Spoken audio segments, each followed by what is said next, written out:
ମୋ ଶ୍ୱଶୁର ମୋ ସହିତ ଶାରୀରିକ ସମ୍ପର୍କ ରଖିବା ପାଇଁ ଚାହୁଁଛି। ଆଉ ମୋ ଶାଶୁ ତାଙ୍କୁ ଯୌତୁକ ଦରକାର, ଯେତେ ଦେଲେ ମଧ୍ୟ ହେଉନାହିଁ। ମୋ ସ୍ୱାମୀ, ମୋ ଶାଶୁ, ମୋ ଶ୍ୱଶୁର ତିନି ଜଣ ସବୁବେଳେ ମୋତେ ମାଡ଼ ପିଟା କରୁଛି। ମୋ ଶ୍ୱଶୁର ମୋ ସହିତ ଶାରୀରିକ ସମ୍ପର୍କ ରଖିବା ପାଇଁ ଚାହୁଁଛି। ଆଉ ମୋ ଶାଶୁ ତାଙ୍କୁ ଯୌତୁକ ଦରକାର, ଯେତେ ଦେଲେ ମଧ୍ୟ ହେଉନାହିଁ। ସବୁବେଳେ କହିବ ତୋ ବାପା ଘରଠୁ ଏଟା ଆଣେ ସେଟା ଆଣେ, ସୁନା ମାଙ୍ଗେ, ଗାଡ଼ି ମାଙ୍ଗେ। ମୋ ସ୍ୱାମୀ ଯେତେବେଳେ ଝିଅ ଜନ୍ମ ହେଇଛି ତାକୁ ବି ମାରିବାକୁ ଚାହୁଁଛି, ମୋତେ ବି ମାରିବାକୁ ଚାହୁଁଛି। ଝିଅ ଜନ୍ମ ହେଇଛି ବୋଲିକିନା ତାଙ୍କୁ ଗୋଟେ ପୁଅ ସନ୍ତାନ ଦରକାର।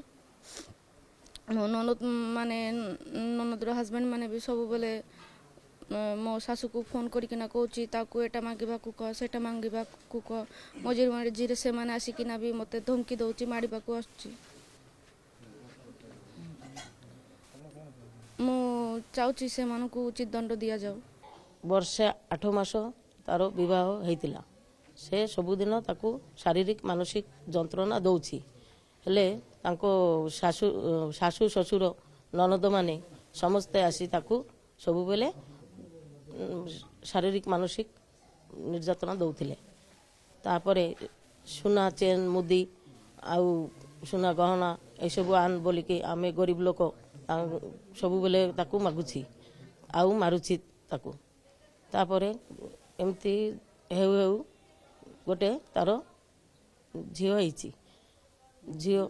ଝିଅ ହେବା ଆଗରେ ବି ତାଙ୍କ 4 ମାସ ଗର୍ଭବତୀ ଥିଲା, ସେତେବେଳେ ବି ତାଙ୍କୁ ବହୁତ ମାଡ଼ ମାରିଲେ।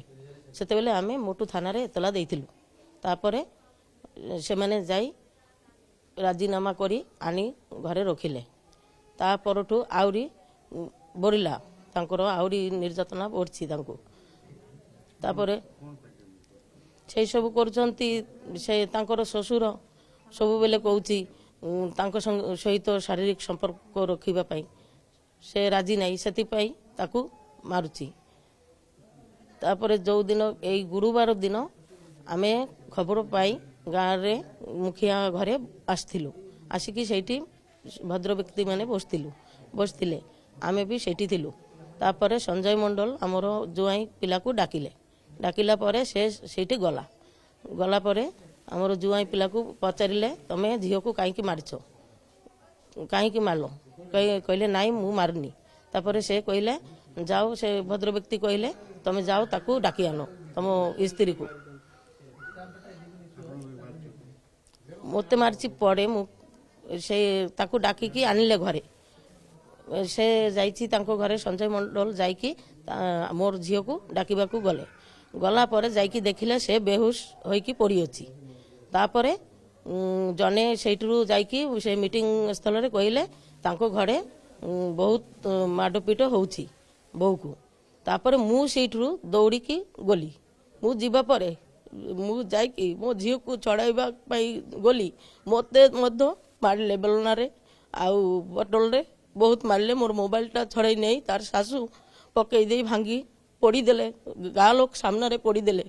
ଆଉ ମୋତେ ମଧ୍ୟ ବହୁତ 3 ଜଣ ଧରିକି ପିଟିଲେ, ମୋର ଝିଅକୁ ଆହୁରି ପିଟିଲେ। ତାପରେ ଆମେ ଆମର ସ୍ୱାମୀ ଆଉ ମୋ ଝିଅ ଜୁଆଇଁ ଆସିକି ଉଦ୍ଧାର କଲେ। ମୋର ଝିଅ ଦୀର୍ଘ ଦିନ ବାହା ଦେଇଛି 52 ନମ୍ବରରେ। ସେ ବହୁତ ଦିନ ଧରି ଶାରୀରିକ ଏବଂ ତାର ନିର୍ଯାତନା ଦେଉଥିଲେ। ସେତେବେଳେ ଆମ ଗାଁର ଲୋକ ଆଉ ତାଙ୍କର ଗାଁ ଲୋକ ମିଶିକି ଆସିକି ମୀମାଂସା କରିଥିଲି, କିନ୍ତୁ ସେମାନେ ତା ବି ମାନି ନଥିବାରୁ ସେ ମୋଟୁ ଥାନାରେ ତ ଗୋଟେ FIR ଦିଆହେଇଥିଲା। ସେତେବେଳେ ଝିଅର ବହୁତ ଶୈଳୀ ଅବସ୍ଥା ବହୁତ ଖରାପ ଥିବା ଯୋଗୁଁ ଆମେ ମୋଟୁ ମେଡ଼ିକାଲରୁ ମାଲକାନଗିରି ମେଡ଼ିକାଲର ପଠାଇ ଦେଇଥିଲେ। ସେତେବେଳେ ତାର 4 ମାସ ପ୍ରେଗନେଣ୍ଟ ଥିଲା।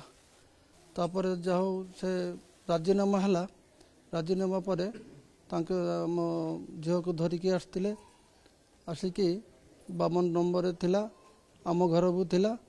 ତାପରେ ଝିଅ ହେବା ପରେ ସେ ଝିଅକୁ ବହୁତ ଥର ତାଙ୍କର ଶ୍ୱଶୁର ଆଉ ଶାଶୁଡ଼ି ଟର୍ଚରିଂ କରୁଛି, ଆଉ ଜୀବନରେ ମାରିଦେବା ବୋଲି ସେମିତି ହୁମକି ଦେଉଛି। ଆଉ ମଙ୍ଗଳବାର ଦିନ ଏ ଯେଉଁ ମଙ୍ଗଳବାର ଦିନଠୁ ତାର ସ୍ୱାମୀ ସଞ୍ଜୟ ମଣ୍ଡଳ ବହୁତ ଥର ପିଟିଲା ପରେ ଗାଁ ଲୋକ ଆମକୁ ଫୋନ୍ କରିକି କହିଲେ ଯେ ତୁମ ଝିଅ ଆସିକି ନେଇଯାଅ।